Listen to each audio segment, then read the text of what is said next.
Good afternoon, everyone. My name is David Caplan, and I'd like to welcome you to the Trade Like a Bookie seminar.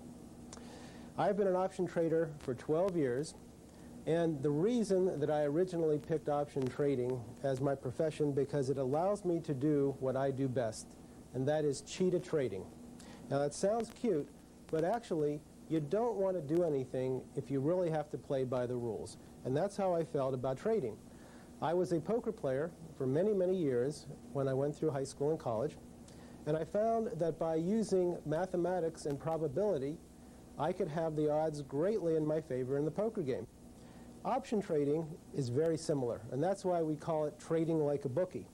I'm going to show you how to combine the mathematical advantages and probability used by successful poker players and casinos and insurance companies to tilt the odds drastically in your favor. And along with that, we are going to use some of the incredible advantages you can get primarily by selling options.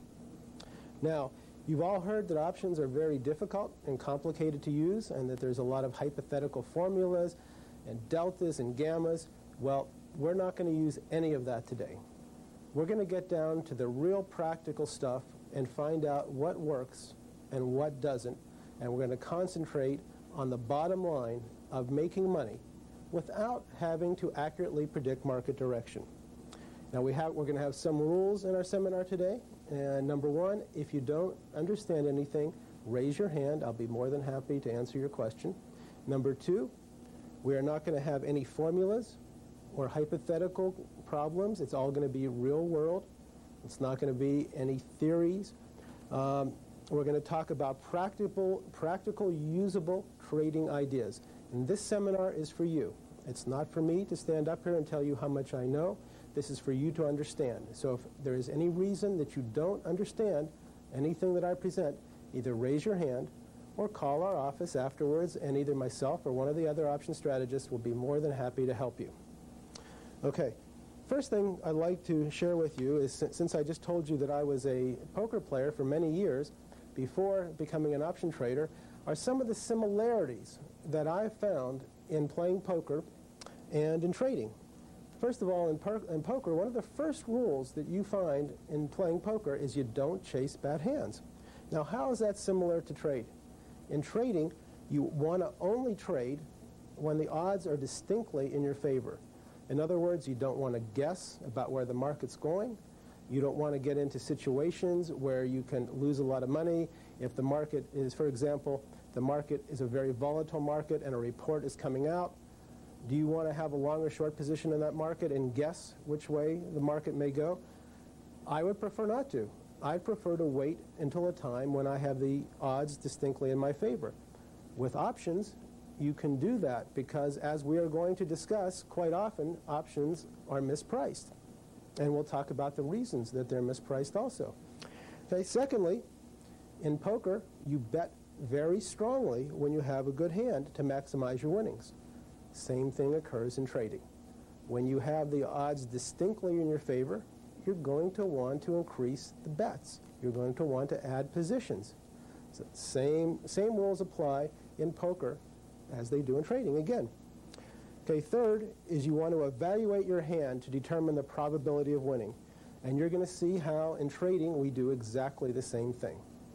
We determine what our chances are of winning on the trade, and if they are high enough, we will go into the trade. If they're low enough, we won't. It's that simple. Okay? Fourth, we want to determine, is there enough money in the pot, if you're a poker player, to go into the hand? Same thing in trading. We look at the risk-reward and determine whether there's enough reward for the potential risk we have to take. Now, a standard that you've often heard is if there's a 3-to-1 or 4-to-1 risk-reward, that it's a good trade. And that's assuming there's say a 50 or 60%, at least a 50% probability that you're going to win. Well, to us, those odds are very poor. In our bookie trades, we will only go into a bookie trade if we have at least a 70% probability of profit, and most of them have 80% or above. And in other positions we will talk about where the probability of profit is lower, we look for a minimum of a 20-to-1 risk-reward. Okay? One reason that got me started in thinking about trading like a bookie was a book called New Market Wizards that I read about 3 years ago while I was vacationing on a beach. And it talked about successful traders and what they did prior to their trading.